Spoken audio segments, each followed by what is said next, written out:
Uzun zamandır sohbet etmediğimizi fark ettim ve sizleri çok özledim. Bugün yine çok çarpıcı bir konuyla karşınızdayım. Ancak öncesinde ufak bir duyurum olacak. Siz de beni özlediyseniz videoya geçelim o zaman.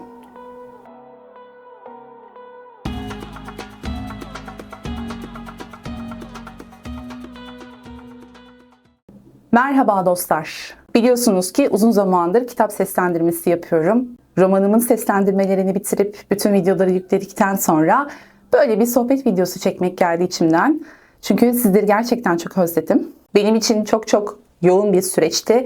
Gerçekten inanılmaz yoğun bir süreçten çıktım diyebilirim. Ama YouTube benim ikinci evim gibi olmuş ve sizler de ikinci ailem gibi olmuşsunuz, bunu fark ettim. Artık video çekmeden duramıyorum. İnsanın hayatta hep bir motivasyon kaynağı olması gerekiyor ya. Benimki de burası sanki öyle gibi oldu. Ve ben bu durumdan çok memnunum. Şimdi öncelikle size bir duyurum var. Biliyorsunuz ki biz bu kanalda spiritüel, ruhsal konuları işliyoruz. İşte bilinçaltı gelişimi, kişisel gelişim, ruhsal meseleler, rüyalar, bilinçaltımız bize ne anlatmaya çalışıyor, o içimizdeki ışığı nasıl bulabiliriz, nasıl keşfedebiliriz gibi konuları işliyoruz aslında biz bu kanalda. Birlikte yol arkadaşlığı yaparak yolumuzu bulmaya, kendimizi geliştirmeye çalışıyoruz. İçsel bunalımlarımızı, gölge yanlarımızı ya da bilinçaltımızdaki problemleri nasıl dönüştürebiliriz? Bunların üzerine konuşuyoruz. Zaten bugün anlatacağım konu da biraz bununla alakalı. Ben şöyle bir şey düşündüm arkadaşlar. Şimdi benim bir kanalım daha vardı. İkinci bir kanalım ve ben orada farklı konsepte videolar yayınlıyordum. Ancak o konsepte bir son verdim. Şimdi yepyeni bir konseptle o kanalı tekrar açtım. Kanalın ismi Sibel Özgür Style. Yani stil. Stille ilgili aslında, dış güzellik, fiziksel görünümle ilgili. Şimdi bunu neden yaptım? Biliyorsunuz bu kanalda az önce de bahsettiğim gibi ruhsal olarak kendimizi nasıl geliştirebileceğimiz, içimizdeki ışığı nasıl parlatabileceğimizle ilgili konular konuşuyorduk. Bu ışığı bulmak aslında çok mükemmel, şahane bir şey. Kendimizi ruhsal olarak iyi hissetmek, enerjimizi yükseltmek, pozitif anlamda, pozitif tarafa geçebilmek aslında çok güzel bir şey. Ancak bunu dışarıya yansıtmak, fiziksel görüntümüze yansıtmak, bakımlı olmak, kadın olun erkek olun fark etmez.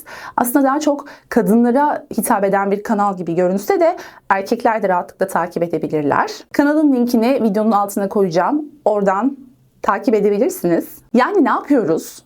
Bu kanalda, Sibel Özgür kanalında ruhsal olarak bilinçaltı dönüşümlerimizi gerçekleştiriyoruz. Birlikte yapıyoruz bunu. Yani ben de sizlerle birlikte bu yolculukta kendimi geliştirmeye çalışıyorum. Onun dışında bilinçaltımızın bize vermeye çalıştığı mesajları algılıyoruz. İçimizdeki ışığı, aslında yok olduğunu düşündüğümüz ancak hiçbir zaman yok olmayan o içimizdeki ışığı buluyoruz. Bu kanalda daha çok ruhsal ve spiritüel konulara yönelik videolar işleyeceğiz. İşlemeye devam edeceğiz. Diğer kanalda da o keşfettiğimiz ışığımız var ya, o auramız, işte o duruşumuz, o ruhumuzun özünden gelen o güzellik, kendi güzelliğimiz, öz güzelliğimiz, öz benliğimiz. İşte bunu dışarıya yansıtmakla, fiziksel görüntüyle ilgili daha çok, yani fiziksel olarak gelişmek, geliştirmek, kendini bakımlı olmak. Buna her şey dahil. Mesela ne olacak o kanalda? Hemen şuradan notlarıma bakıyorum. Oynatma listelerini oluşturdum. Oynatma listelerinin isimlerini size söyleyeceğim. Siz oradan hangi konuları işleyeceğimizi anlayabilirsiniz. Örneğin doğal güzellik ve evde bakım. Yani doğal bakım ürünleriyle evde kendimize nasıl bakabiliriz? O fiziksel, daha çok dışarıya yönelik olan o güzelliğimizi, o ışığımızı nasıl yansıtabiliriz? Nasıl kendimizi daha çok sevebiliriz? Yani bakın, güzelleşmekten bahsetmiyorum. Zaten bir güzellik var içinde, özünde. Onu dışarıya yansıtmak. Bir ortama girdiğin zaman insanların sana hayranlıkla bakması. Bunu kim istemez? Ben bunu asla istemiyorum. Ben çok sönük ve silik bir kişi olarak ortamlarda olmak istiyorum. Kim der? Yani bence bunu kimse söylemez diye düşünüyorum. Herkes ne ister? Bir ortama girdiği zaman insanların ona hayranlıkla bakmasını ister. O güzelliğini her şeyden önce, insanlardan önce kendisi aynaya baktığı zaman o güzelliği o aynada görmek ister. Yani onun için işte bu iki kanalın birbirini destekleyeceğini düşündüğüm için aslında bu kanalı böyle bir konsepte çevirmeye karar verdim. Yani iki kanal birbirini tamamlayan, bütünleyen, hem içten hem dıştan parlamamızı, sahneye çıkmamızı sağlayan bir konsept aslında. Yani parlamak, aslında kanalın sloganı, yeni kanalımızın sloganı parlamak, sahneye çıkmak. Yani bu şey demek değil, her yerde dikkat çekmek, ön plana çıkmak gibi değil. Kendi güzelliğinin farkına varmak. O öz güzelliğini, öz benliğini açığa çıkarmak aslında. Kendi sahnende olmak, kendini göstermekten korkmamak, çekinmemek. Yani bunun gibi konularla ilgili fiziksel olarak bakım, işte evde bunu nasıl yapabiliriz? Bununla ilgili hem ekonomik hem pratik yöntemler konuşacağız. Onun dışında mesela saç bakım tiyoları. Ben gerçekten saçlarına inanılmaz işkenceler etmiş bir insan olarak şimdi çok yoğun bir bakım aldım saçlarıma. Bunların hepsini sizlere anlatacağım teker teker. Kullandığım, uyguladığım ne varsa hepsini anlatacağım. Denediğim, deneyimlediğim ve paylaşmak istediğim şeyleri anlatacağım ki sizlere de faydası olsun. Hem ucuz hem pratik yöntemlerle işte saç bakımı nasıl yapılır? Bütün detaylarıyla bu arada, yani sadece bakım değil. Rutin, bakım rutini oluşturmakla ilgili aslında. Çünkü saç çok önemli. Kendimizi sevmemiz için gerçekten çok önemli bir şey saç. Güzel saç, bakımlı saç. Onun dışında cilt bakım rutinleri, cilt bakımında kullanılan doğal yöntemler nelerdir? Mesela bunlardan bahsedeceğiz. Bunları deneyeceğiz birlikte. Deneme, yanılma yöntemiyle aslında. Yani şöyle bir şey değil. Ben kullandım, çok memnunum, siz de kullanın gibi değil. Karşılıklı olarak etkileşim halinde birbirimize bu konularla ilgili fikirler vereceğiz. Işıldama rehberi oynatma isteğimiz olacak. Burada da ışıldamak, parlamak, sahneye çıkmak ne demek? O ışığı yaymak ne demek?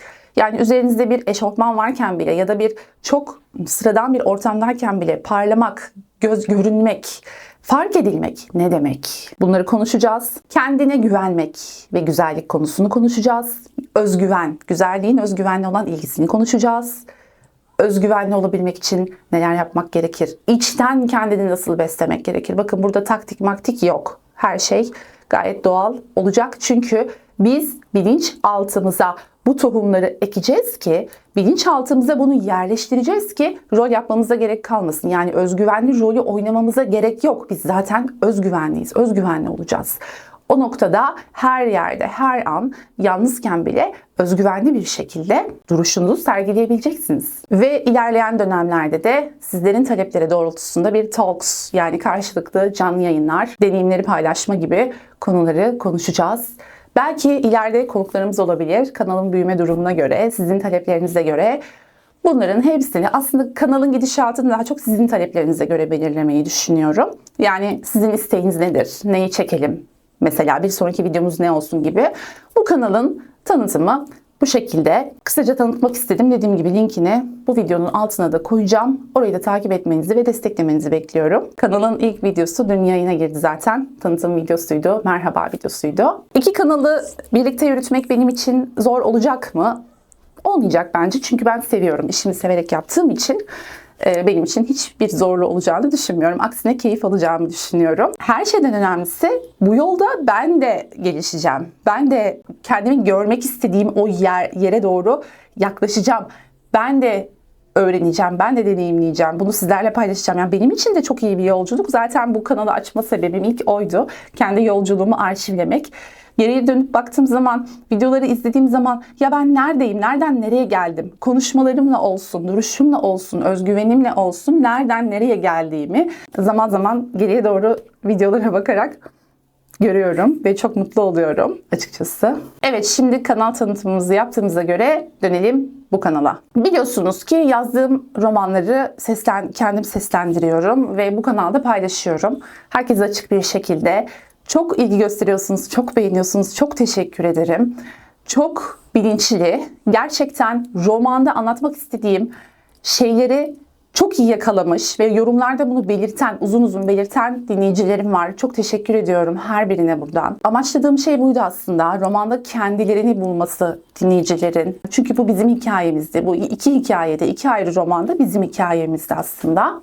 İlk romanım Vaha'ya Uyanışı seslendirdikten sonra inanın bu kadar ilgi göreceğini aslında bekliyordum. Evet, ama hani her ne derler, kuzguna yavrusu şahin görünürmüş derler. Benim için gerçekten olağanüstü bir eser gibi geliyor. Tabii ben yazdığım için, yani yazarı ben olduğum için.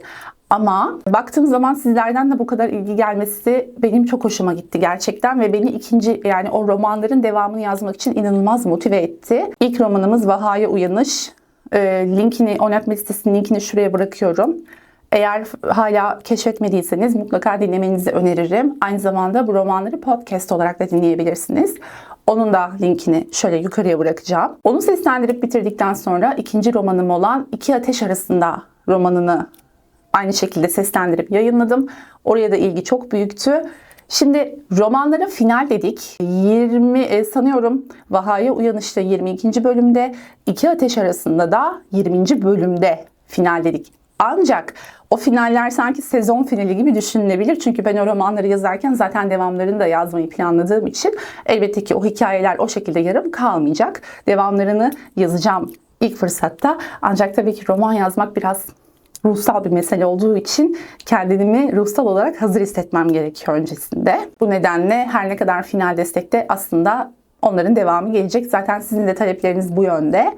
Teşekkür ediyorum her birinize gerçekten gösterdiğiniz ilgi için. Bir yazar için bu gerçekten şahane bir duygu. Merak ediyorsunuz mesela ya final yaptı ama bu hikaye böyle kalmamalıydı, devam etmeliydi, neden burada bitti falan gibilerinden. Elbette ki burada bitmeyecek, devamları gelecek ve çok daha farklı hikayelerle de burada olacağız. Hepsini yayınlayacağım kendi kanalımda. O şeyi bitirdikten sonra, İki Ateş Arasında romanını bitirdikten sonra haftada 2 video yayınlıyordum. Hem seslendirmesi hem editlemesi. Bunların hepsini tek başıma yaptığım için çok yorucu bir süreçten geçtim. Onun dışında kendi özel hayatımda da bir yoğunluğum var. Günlük hayatımda son birkaç aydır sorumluluklarımın çok arttığı bir dönemdeydim. Buna rağmen o videoları tamamlamak istedim. O kitabı yani mutlaka bitirmek, yayınlamak istedim. Çünkü haftada aslında bir yayınlıyordum. Ama çok merak ettiniz, talep oldu. Hani daha fazla yayınlansın, daha fazla ya da daha uzun olsun bölümler gibilerinden. İşte insanı motive eden şey bu. Aslında bu kadar yoğunluğun arasında nasıl fırsat bulabiliyorum, nasıl vakit bulabiliyorum? İki kanalı yönetmek, bütün her şeyiyle artı kendi hayatımdaki o yoğunluklar, bunları nasıl düzene sokabiliyorum? İşte bunları yaptıran şey hep ne biliyor musunuz? Motivasyon, heves. Eğer hevesiniz ve motivasyonunuz varsa ve sevdiğiniz bir şeyi yapıyorsanız asla yorulmuyorsunuz. Bu açıdan mutluyum. Asla şikayetçi değilim. Dediğim gibi ikinci kanalı da artık aktive ettim ve oraya da sürekli videolar çekeceğim için bu kadar enerjiyi, bu kadar gücü sizlerden alıyorum. Emin olun buna. Destekleyen herkese çok teşekkür ediyorum. Şimdi bir konudan daha bahsetmek istiyorum. Farkına vardığım bir konu. Bunu özellikle bu videoda belirtmek istedim. Hayatımızda tezahür eden şeylerin kaynağının nereden geldiği ile ilgili inanılmaz bir farkındalık yaşadım geçenlerde. Hayatımda birçok şey değişiyor bu arada. Bunların hepsini size anlatacağım. Size örnek olması açısından, sizi belki motive etmesi açısından hepsini anlatacağım. Bir hayatın nereden, nereye doğru gittiğini, yani nereden geldiğini, nasıl bir yerden geldiğini ve nereye doğru gittiğini görmek, şahit olmak sizlere de inanılmaz bir motivasyon kaynağı olacak diye düşünüyorum. Aslında bunu paylaşma sebebim biraz da bu olacak. İlerleyen zamanlarda her iki kanalda da değişimlerime, içsel ve dışsal değişimlerime şahit olacaksınız. Asla pes etmemek, o umudu kaybetmemek, içinde yanan o cılız umut ateşini her zaman canlı tutmak, ara ara parlatmak. İşte bunların hepsi bir hayat hikayesi ve siz bu kanalda bu hayat hikayesine de şahit olacaksınız. Bunları sizlerle paylaşmaktan asla gocunmayacağım. Hepsini tek tek anlatacağım. Daha da güzel şeyler olacak. Geçenlerde bir video çekmiştim. Orada da söylemiştim. Her şey aslında yeni başlıyor. Bu zamana kadar olan her şey bir okul gibi, bir antrenman gibi bitti ama. Yani sınav hiçbir zaman bitmez de. Yani ağır sınavlarımız artık bitti. Artık sahneye çıkmamızın zamanı, artık kendimizi göstermemizin zamanı. Az önce de belirttim ya, sahneye çıkmak, parlamak ne demek? Sadece ışıkların altında var olmak demek değil. Kendi sahnene çıkmak, hayat sahnene. Bu çok önemli bir şey. Bunu deneyimliyorum. Bunun başlangıcındayım ve inanın çok heyecanlıyım. Umarım bu heyecanım sizlere de geçiyordur. Bakın, enerji hayatınızda bir şey tezahür edecekse enerji önce bilinç altında başlar. Sonra hayatınıza tezahür eder. Bunu birebir deneyimledim. Gerçekten doğru bir şey. Yani bu söz gerçekten çok doğru. Enerji öncelikle, yani bir şeyin değişmesini istiyorsanız hayatınızda Öncelikle bu tohumu bilinçaltınızda ekeceksiniz. Bilinçaltınız sizin tarlanız. O tarlaya ektiğiniz her tohum size hayatınızda tezahür edecek şekilde yetişiyor bilinçaltınızda.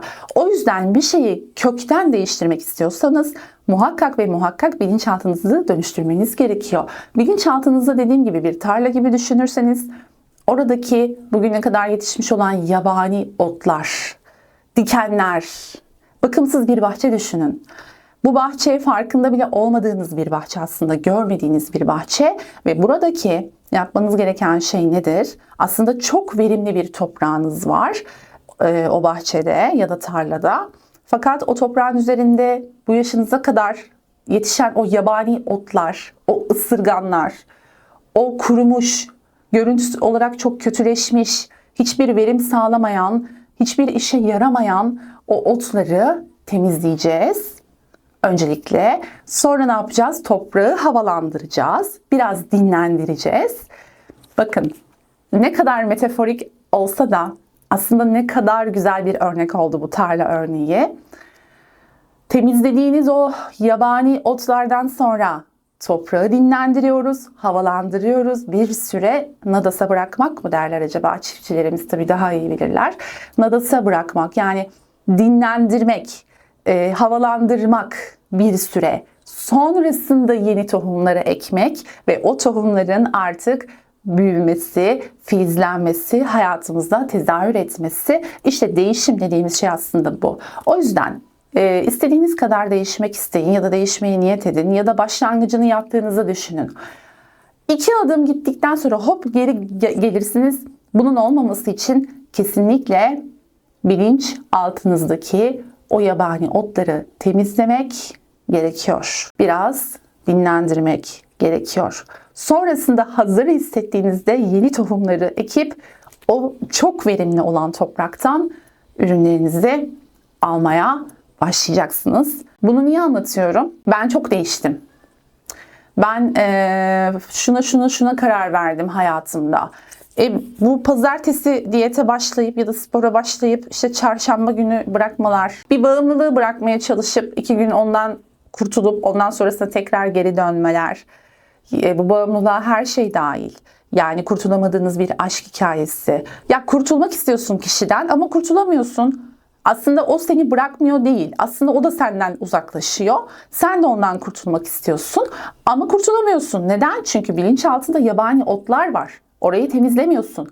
Oraya yeni düşünceleri ekmiyorsun. Oraya özgüven tohumunu, oraya kendini sevmeyi, kendine değer vermeyi, ben en iyisini hak ediyorum, ben saygılı bir davranış hak ediyorum ekmiyorsun. O yüzden bıraktım diyorsun, 2 gün sonra geri dönüyorsun. Bu yüzden bilinç altına ektiğin tohumlar çok önemli. Bir şeyi oraya ekmeden, orayı temizleyip dönüştürmeden, yani silmek diye bir şey yok biliyorsunuz bilinçaltında. Orayı dönüştürmek var ve orayı dönüştürmeden yeni bir şeyin hayatınızda tezahür etmesi mümkün değil. Benim Nadas dönemim yaklaşık 5 yıl sürdü. Emin olun buna, 5 yıl sürdü. Yani aslında bu süre içerisinde de yeni bir şeyler ekmeye çalışsam da toprak kabul etmedi. Hayır dedi, zamanı değil. Bekle, biraz daha dinlenmem gerekiyor. Biraz daha havalanmam gerekiyor.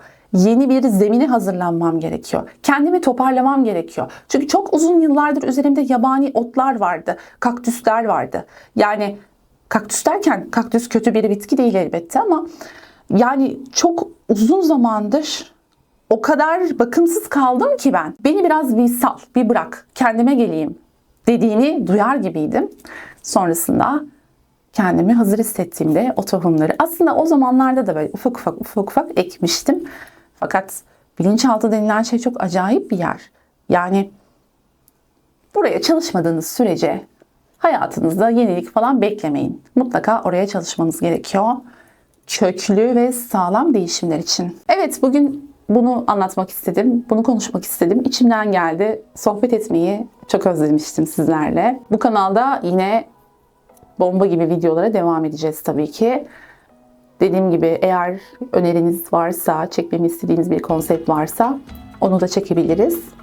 Yorumlar bölümüne yazın lütfen. Ve bu motivasyonun, bu videoların devamı için Kanala abone olmayı ve videoyu beğenmeyi lütfen unutmayalım. Hepinizi çok seviyorum. En kısa sürede görüşmek üzere. Sibel Özgür Style kanalında mutlaka takip edin. Orada da görüşeceğiz ve hem içten hem dıştan parlayacağız. Sizi seviyorum. Görüşmek üzere.